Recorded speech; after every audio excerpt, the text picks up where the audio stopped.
살펴봅니다. 예레미야서 오늘 11장을 살펴보는데 지난번에 시간의 관계로 뒷부분 10장 뒷부분을 우리가 살펴보지 못했습니다. 오늘 그 부분을 잠깐 살펴보고 11장을 공부하겠습니다. 10장 23절 보면 오 주여 사람의 길이 자기 자신 안에 있지 아니함을 내가 아오니 걷는 자의 발걸음 인도하는 것이 그 사람 안에 있지 아니하니이다. 오 주여 나를 바로잡으시되 오직 공의로 하시고 주의 분노 가운데 하지 마옵소서. 주께서 나를 없어지게 하실까 염려하나이다. 여기서 나는 여러분들이 아시는 것처럼 예레미야 예언자를 가리킵니다. 주의 경로를 주를 알지 못하는 이교들과 주의 이름을 부르지 아니하는 가족들을 위해 부으소서. 이는 그들이 야곱을 먹어치웠고 그를 삼켰으며 그를 소멸시켰고 그의 거처를 황폐하게 하였기 때문이니이다. 이 부분은 세 절은 주님의 긍휼과 정의 심판을 구하는 예레미야의 기도입니다. 예레미야는 그의 겸손하고 양심적인 성격 때문에 하나님께 자기 자신의 연약함과 죄를 고백을 자주 했습니다.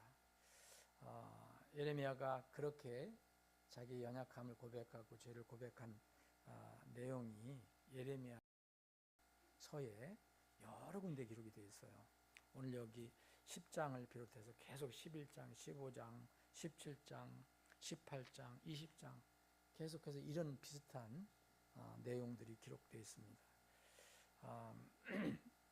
예레미야는 여기서 1인칭 자기 이름으로 기도하고 있지만 자기가 영적으로 인도할 책임과 또 예언할 책임을 맡은 이스라엘 전체를 위해서 중보하는 기도 내용도 여기에서 그 성격이 강하게 들어가 있습니다. 그래서 그는 자기가 잘못된 것이 있으면 바로 잡아주시는 분, 그분께 이제 구하고 있습니다. 그런데 분노 가운데 하지 마시고 공의로 그것을 하셔서 이제 유다는 멸망하게 되어 있는데 멸망한 유다와 함께 자기가 사라지지 않도록, 자기도 함께 사라지지 않도록 긍휼을 구하고 있습니다. 그리고 동시에 이스라엘을 불의하게 공격하고 항폐하게 하는 이교도들에게도 정의로 심판해 주시기를 기도하고 있습니다. 만약 예언자 예레미야마저 왕국의 운명과 함께 이제 끝이 난다면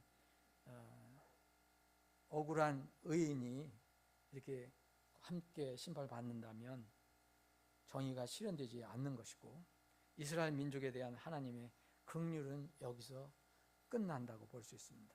그런데 이스라엘에 대한 하나님의 긍휼은 끝이 나지 않습니다. 이스라엘을 무너뜨리는 이교들과 주의 이름을 부르지 않는 불신자들, 그들이 승리로 끝난다면 하나님의 공의는 설 수가 없습니다. 예레미야 예언자의 기도를 통해서 우리는 무엇을 얻을 수 있습니까? 우리는 어떤 상황에서도 공의의 하나님께서 나를 바른 길로 인도해 주신다는 믿음이 필요합니다. 여기 23절은 바로 그런 고백입니다. 사람의 길이 자기 자신 안에 있지 아니함을 내가 아오니 걷는 자의 발걸음을 인도하는 것이 그 사람 안에 있지 아니하니이다 그랬어요. 비록 유다 왕국이 그들 자신의 마음대로 원하는 대로 가는 것 같지만 공의의 하나님께서, 긍휼의 하나님께서 그들의 잘못된 것에 대해서는 이제 심판하시되 고통과 슬픔의 과정을 통해서 그들의 발걸음을 바로 잡아서 바른 길로 인도하시는 것입니다. 이때 유다가 멸망했다고, 예루살렘 멸망했다가 유다가 완전히 멸망한 것이 아닙니다.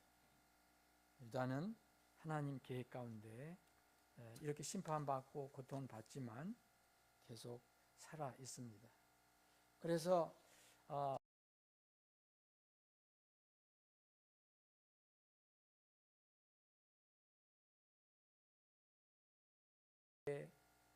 본을 보여야 하는, 그리고 남을 인도하는 영적 지도자들은 내가 가는 길을 늘 돌아보며 뭐가 부족한 것이 있다면, 하나님께서 보실 때에 어긋나는 그런 것들이 있다면 주님께서 나를 바로 잡아주시기를 예레미야처럼 기도해야 됩니다. 주님의, 결국은 주님의 뜻이 이루어지는 그런 바른 길로 인도해 주시기를 기도해야 합니다. 잠언 16장에 그 유명한 말씀이 있습니다. 잠언 16장 6절, 7절, 8절, 16장 7절, 8절, 9절에 보면 사람의 길들이 주를 기쁘시게 하면 그분께서 그의 원수들까지도 그와 화목하게 하시느니라. 적게 가지고 의의가 있는 것이 많은 소득을 가지고 의의가 없는 것보다 나으니라. 이 말씀은 특히 지도자들에게 꼭 필요한 말씀입니다. 사람의 마음이 자기 길을 계획할지라도 주께서 그의 걸음을 인도하시느니라.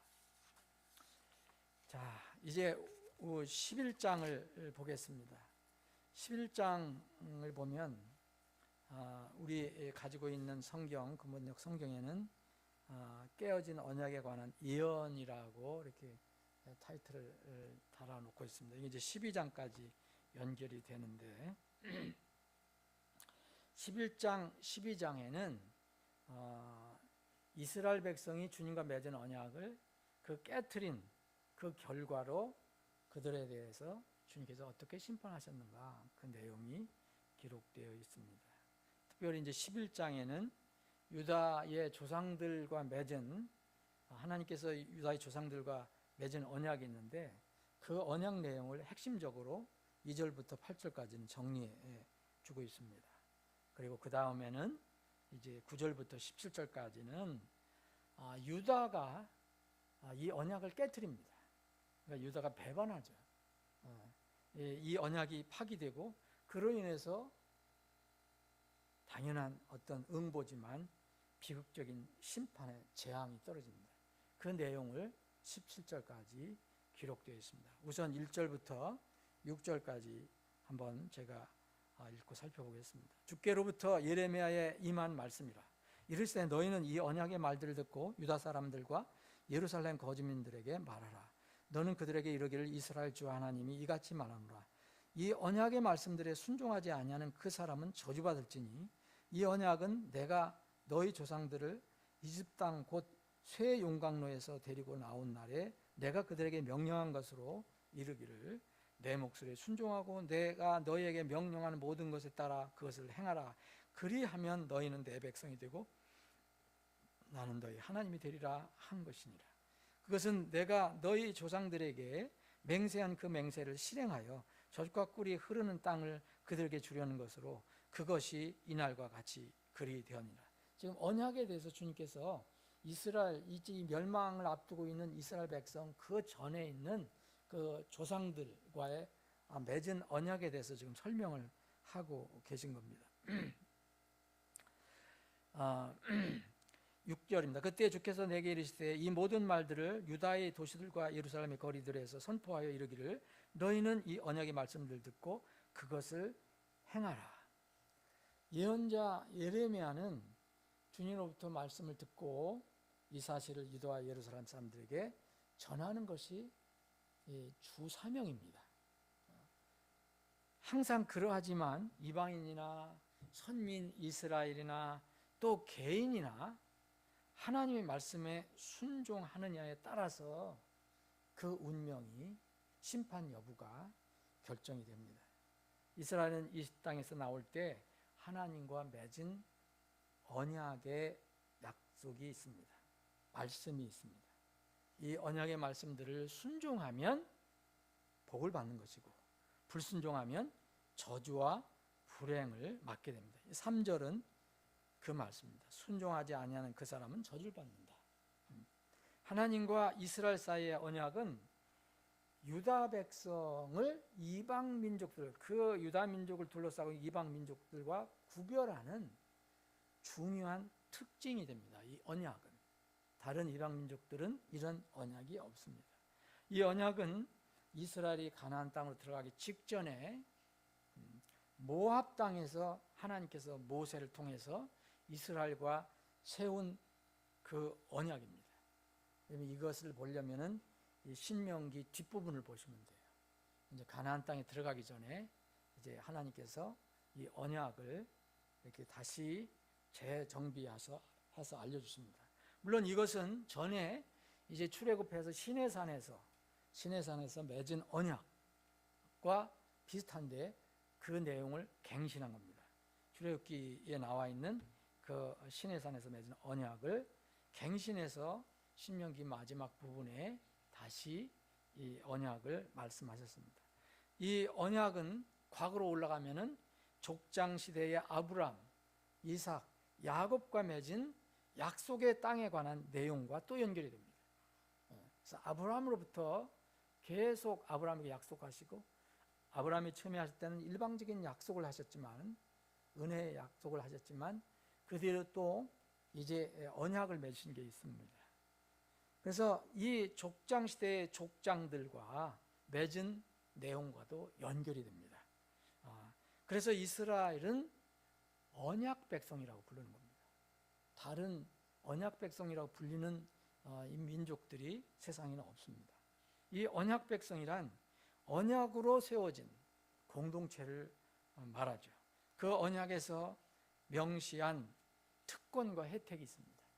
그래서 그것을 부여받습니다. 이스라엘은 다른 민족이 절대 가질 수 없는 제사장 국가 역할을 하게 됩니다.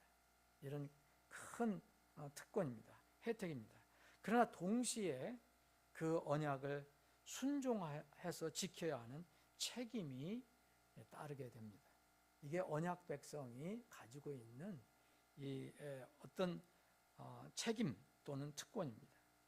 여기 이 4절에 보면은 이 언약은 내가 너희 조상들을 이집 땅에서 이제 건져냈을 때, 노예했을 때, 살려냈을 때, 그때 이제 언약을 맺으셨다고 말씀하십니다. 여기서 우리가 기억해야 될 것은, 2절에서 기억해야 할 것은 쇠용광로라는 것입니다. 쇠용광로. 이걸 이집트 땅을 곧 쇠용광로라고 말씀하셨습니다. 거기서 내가 너희들을 살려서 데리고 나오지 않았냐 말씀합니다. 이 쇠용광로는 여러분들 무엇을 생각하십니까? 쇠용광로 보면은 그 불이 펄펄 끓는 그런 모습이잖아요. 이 쇠용광로는 출애굽 전에 이집트에서 이스라엘 백성이 노예 생활하던 그 비참한 모습을 표현한 것입니다. 이 쇠용광로, 곧 이집트의 삶과 이집트에서의 생활과 대비되는 용어가 하나님께서 쇠용광로에서 나오는 이스라엘 사람들에게 대칭되는 용어를 주신 게 있습니다. 그것은 바로 젖과 꿀이 흐르는 땅입니다. 자, 쇠용광로와 젖과 꿀이 흐르는 땅이 대비가 됩니다. 쇠용광로는 고통스러운 것을 이야기합니다. 젖과 꿀이 흐르는 땅은 말 그대로 참으로 주님이 함께 하시는 복락의 그런 장소를 얘기하죠. 그래서 출애굽기 12장에 6월절이 일어나는데 13장부터 이 출애굽한 백성들에게 뭐라고 약속하시냐면 젖과 꿀이 흐르는 땅으로 내가 인도하겠다라고 말씀하십니다. 젖과 꿀이 흐르는 땅. 이때부터 계속 이제 이 성경 구약에서 계속 젖과 꿀이 흐르는 땅이 나옵니다. 에스겔까지 나옵니다. 이 용어가.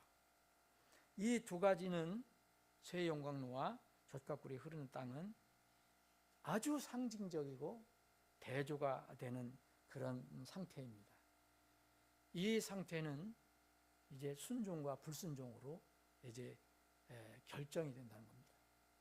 자, 쇠용광로에서 나왔는데 그들에게는 젖과 꿀이 흐르는 땅, 그 아름다운 땅으로 들어가야 되는데 거기 가서 들어가서 그것을 누리질 못합니다. 이유는 바로 불순종. 그것 때문이었습니다. 그래서 하나님께서는 이 이스라엘 백성과 언약을 맺을 때 신명기 마지막 부분에 보면은 신명기 30장에 보면 너희들 앞에 생명과 복, 사망과 재앙, 생명과 사망, 복과 저주를 놓아둔 이들이 택하라고 말씀하십니다.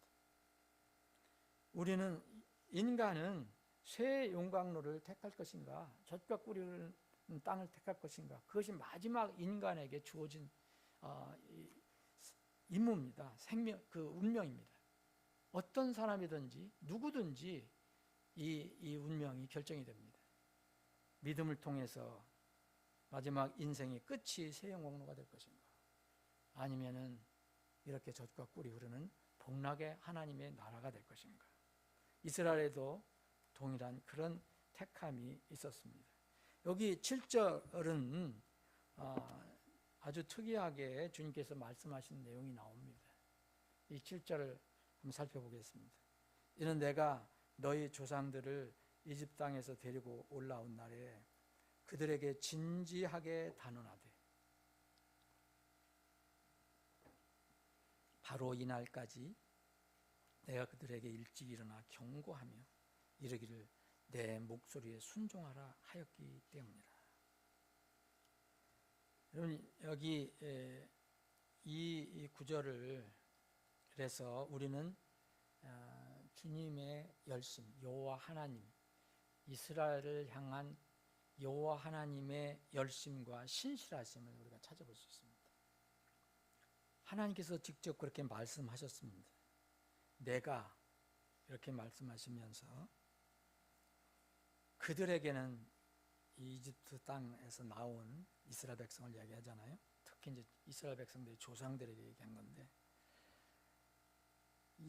주님께서는 여기서 내가 진지하게 단언하다라고 말씀합니다. 진지하게 단언하되라고 말씀했습니다. 구약 이스라엘 때나 지금 신약 시대에나 하나님과 그분 백성 사이에서 무슨 일이 일어나는 것은요, 항상 백성 편에 문제가 있는 것입니다. 하나님 편에는 불의와 오류가 있을 수 없습니다. 완전하시고 전능하신 하나님은 늘 신실하신 분입니다. 그런데 사람은 연약하고 변심이 심합니다. 그래서 사람의 특징이 하나가 불성실하다는 겁니다. 주님은 신실하신 분, 우리는 신실하지 못하다는 겁니다. 그래서 주님은 백성의 연약함과 본성의 악을 아시기 때문에 우리를 심판하실 때 갑자기 심판하신 경우 없습니다. 이것은 우리 편에서는 은혜입니다. 갑자기 징계하시지 않으십니다. 그렇게 하시기 전에는, 공의로 심판하시기 전에는 미리 알려주십니다. 미리 깨우쳐 주십니다. 그리고 열심히 경고해 주십니다.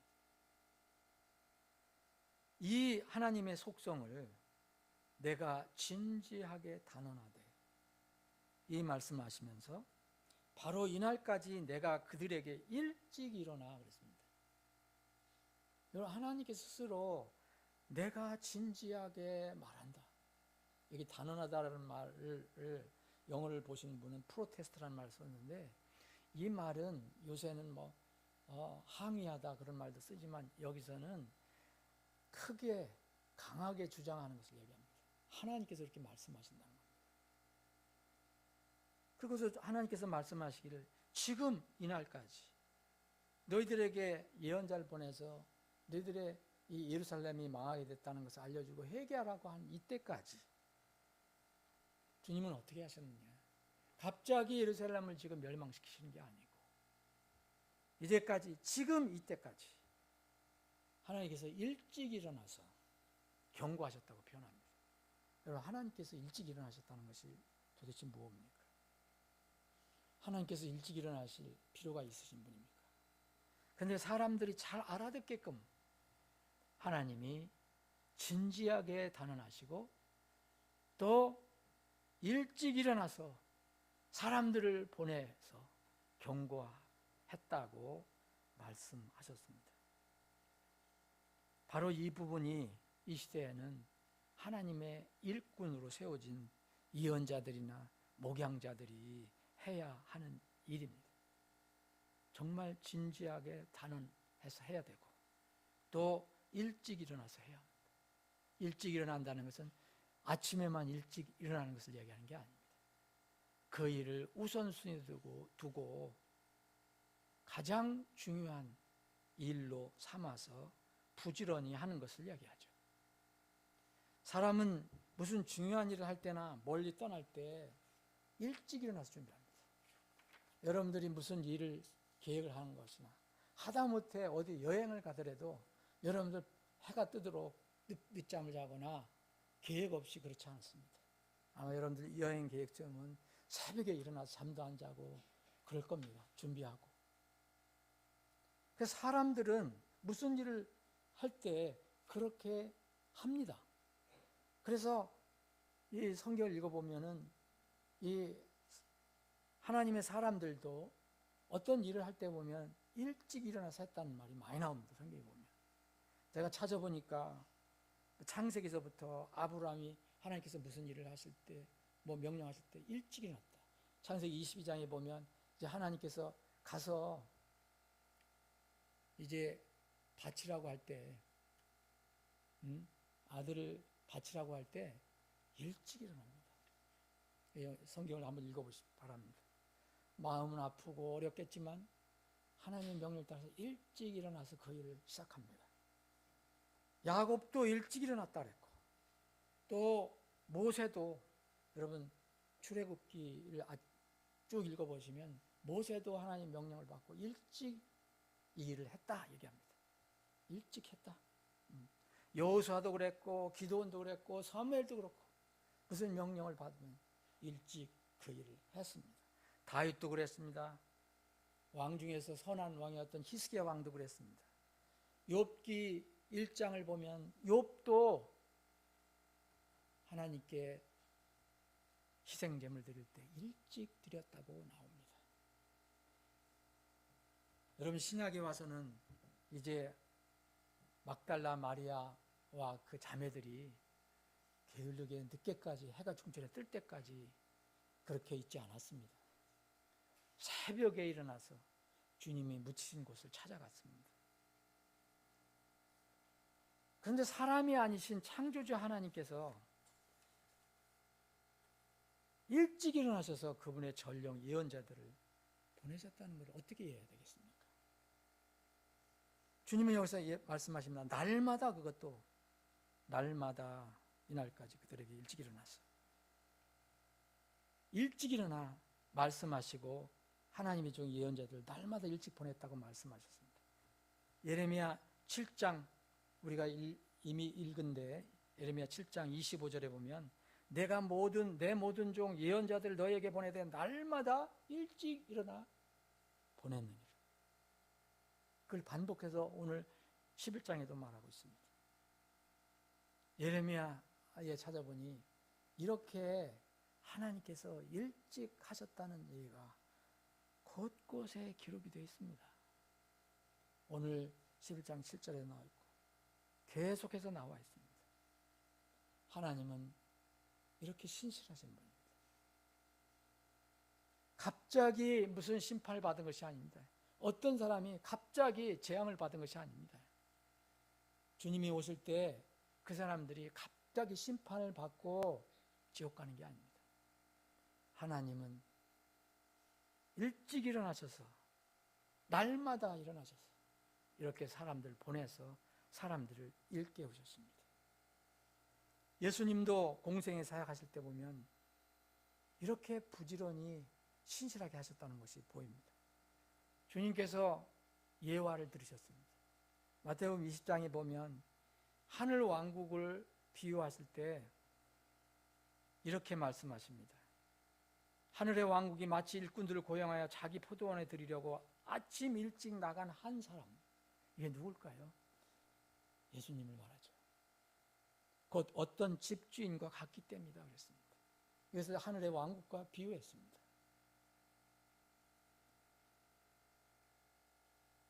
예수님께서 성전에 왔다 갔다 하실 때도 요한복음 8장에 보면 아침 일찍 성전으로 들어가셨다고 기록이 되어 있습니다. 하나님께서 주님께서 일찍 일어나셨다는 것은, 일찍 일하셨다는 것은 주님의 열심을 이야기합니다. 주님의 신실하심을 말하는 것입니다. 날마다 하신다는 것은 포기하지 않으시는 주님의 긍휼과 사랑의 표현입니다. 이스라엘은 이와 반대로 교만하고 게으르고 무감각한 태도로 일관했습니다. 이것이 사람들의 모습입니다. 그래서 우리가 구원받은 사람이 게으른 것은 하나의 죄입니다. 우리가 신실하지 못한 것은 하나님 앞에서 부끄러워야 하는 것입니다. 이렇게 심판의 때가 되기 전까지 주님께서는 일찍 일어나 말씀하시고 일찍 일어나 종들을 보내셨지만 이스라엘은 참으로 신기하게도 끈질기게도 하나님의 언약을 무시하고 어기고 말씀에 순종하지 않았습니다. 다윗은 이렇게 시편에서 고백한 것이 있습니다. 시편 63편 1절에 보면 오 하나님 주는 나의 하나님이시니 내가 일찍 주를 찾으리이다. 풀이 없어 마르고 메마른 땅에서 내 혼이 주를 갈망하며 내 육체가 주를 사모하고. 시편 108편 2절에 보면 오 하나님이여 내 마음이 고정되어 싸우니 내가 노래하고 또 내 영광으로 찬양을 드리이다. 비파야 하프야 깰지어다. 나 자신도 일찍 깨지로다. 주를 찾으려면, 하나님을 찾으려면 일찍 찾아야 합니다. 이것이 세상 모든 사람에게 하나님께서 주신 말씀입니다. 주님께서 이렇게 말씀하십니다. 나를 사랑하는 자들을 내가 사랑하니 일찍 나를 찾는 자들이 나를 만나리라. 일찍 나를 찾는 자, 그래서 새벽에 잠도 안 자고 일어나라는 얘기가 아니죠. 자기의 인생에서, 자기 삶 속에서 정말 하나님께서 기회를 주실 때, 때가 있을 때 정말 그 무엇보다도 다른 것을 다 제하고 그 일을 열심히 하라는 그런 하나님의 말씀입니다.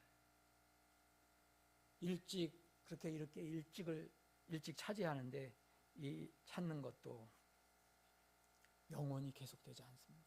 성경을 보면 모든 사람에게 때를 일적으로 다 똑같은 때를 정할 수 없습니다. 사람들에게는. 그런데 하나님께서만 아시는 각자의 주어진 때가 있지만 이 때가 끝나면 그 후에는 아무리 일찍 찾아도 소용이 없다고 성경 말합니다. 이 때에 대해서 피조물 사람은 각자 창조주 하나님께 책임이 있는 것입니다. 다른 사람이 다른 사람의 인생을 절대 책임지지 못합니다. 믿음을 책임지지 못합니다. 사람은 누구나 각자 개인이 자기의 운명에 대한 책임을 져야 합니다. 그래서 하나님께서는 각자에게 누구나 다 기회를 주십니다. 적든 크든 한 번 이상의 기회를 다 주십니다. 하나님께서 각자에게 주신 때에 하나님을 찾지 않으면 만약 그때가 수포로 돌아가고 정말 하나님께 정하신 그때가 끝난다면 아무리 일찍 찾아도 하나님을 만나지 못합니다. 잠언 1장 28절에 보면 그때 그들이 나를 부르겠으나 그때 그들이 나를 부르겠으나 내가 대답하지 아니하겠고 그랬습니다. 그들이 나를 일찍 찾겠으나 나를 발견하지 못하리라. 여러분 이 말씀을 여러분들이 읽을 때 기억나는 신약 성경 구절이 있잖아요. 마태복음 7장 이 말씀. 여러분 주님이 와서 문을 닫았을 때 그들은 밖에서 두드리면서 소리를 외칩니다. 그들은 일찍 찾았다고 얘기했지만 그들은 일찍 찾은 것이 아니었습니다. 엉뚱하게 찾았습니다. 엉뚱한 곳을 찾았습니다. 그래서 결국 그들은 버림을 받게 됩니다. 그러므로 모든 사람에게 하나님을 만날 수 있는 기회는 무한정으로 있는 것이 아닙니다. 우리가 중보 기도를 하는 거, 그래서 안타까울 때가 있는 겁니다. 자, 하나님의 각자 사람에게 주어진 때가 있습니다. 그 사람의 때는 아무도 모릅니다. 내일 일이 어떻게 될지 모릅니다. 건강한 사람도 어떻게 될지도 모르고, 또 아픈 사람도 얼마나 더 살지도 모르고, 그리고 또 역사적인 마지막 때가 있습니다. 이 때를 누가 정할 수 있습니까? 아무도 정할 수 없습니다. 그런데 이 때가 무한정 있는 게 아닙니다. 하나님 예언은 분명히 그 때가 온다고 말합니다. 그 때가 끝났을 때 이제는 더 이상 기회가 없습니다. 어떤 사람은 기회가 있다고 얘기하지만 그것은 이 지상에서 한 번도 기회를 받지 못했던 사람들에게 환난 때 주어질 것입니다. 그러나 한 번 이상 기회를 받은 사람은 기회가 없습니다. 이것이 성경의 가르침입니다. 그래서 사람은 누구나 때에 대해서 절대 무관심하거나 또 미루지 말아야 합니다. 사람은 태어나서 하나님을 만나서 구원받는 일, 이 죄인이 의인이 되는 일이 가장 급한 일입니다. 주님께서 받아주시는 때에 이 일을 해야 됩니다.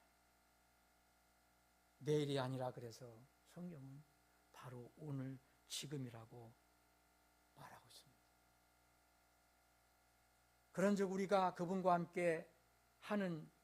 함께하는 일꾼들로서 너희에게 간청하노니 너희는 하나님의 은혜를 헛되이 받지 말라. 우리는 복음을 전할 때 이 말을 하는 겁니다. 이는 그분께서 이르시되 받아주시는 때가 내가 네 말을 들었고 구원의 날에 내가 너를 구조하였노라 하시기 때문이니 보라 지금이 받아주시는 때요 보라 지금이 구원의 날이로다. 이 오늘 지금을 의도적으로 넘기면 그 사람이 과연 어떤 구원을 받을 수 있는 기회가 또 보장될까? 그건 아무도 장담할 수가 없습니다.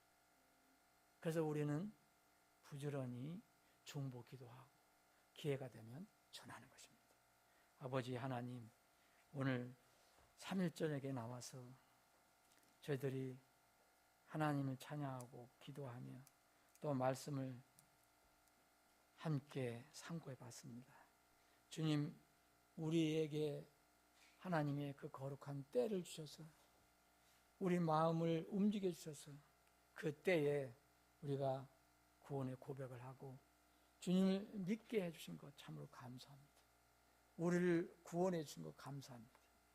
그러나 우리 주위에는 아직도 이 때를 미루고 무시하고 가볍게 보는 사람들이 많이 있습니다.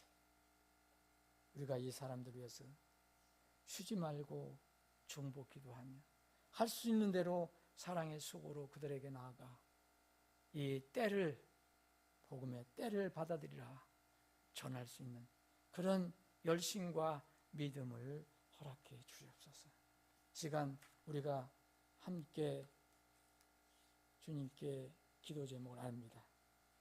우리 사랑하는 지체들의 각자의 기도 제목을 들어주시고 응답해 주시옵소서. 거룩하신 예수님의 이름으로 기도합니다. 아멘.